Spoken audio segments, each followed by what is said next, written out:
இலங்கையில் நடைபெறவுள்ள அதிபர் தேர்தலில் ஸ்ரீலங்கா பொதுஜன பெரமுனவின் அதிபர் வேட்பாளராக மகிந்த ராஜபக்சவின் மகன் நமல் ராஜபக்ச அறிவிக்கப்பட்டுள்ளார்.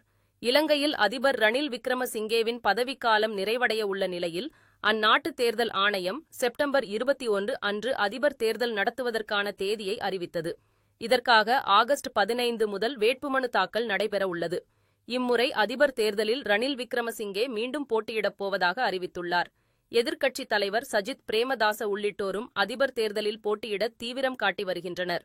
தமிழீழ விடுதலை இயக்கம் உள்ளிட்ட கட்சிகள் அதிபர் தேர்தலில் பொது வேட்பாளராக தமிழர் ஒருவரை நிறுத்துவதற்கு ஒப்பந்தத்தில் கையெழுத்திட்டுள்ளன. இந்நிலையில் மகிந்த ராஜபக்ச தலைமையிலான ஸ்ரீலங்கா பொதுஜன பெரமுனவின் அதிபர் வேட்பாளராக ராஜபகசவின் மகன் நமல் ராஜபக்ச இன்று அதிகாரப்பூர்வமாக அறிவிக்கப்பட்டுள்ளார். மகிந்த ராஜபக்சவின் மூத்த மகனான நமல் ராஜபக்ச லண்டன் சிட்டி பல்கலைக்கழகத்தில் சட்டப்பட்டம் பயின்றவர். 2010 முதல் 3 முறை அம்பாந்தோட்டை நாடாளுமன்ற உறுப்பினராக தேர்வு செய்யப்பட்டவர். விளையாட்டுத்துறை அமைச்சராகவும் பதவி வகித்துள்ளது குறிப்பிடத்தக்கது.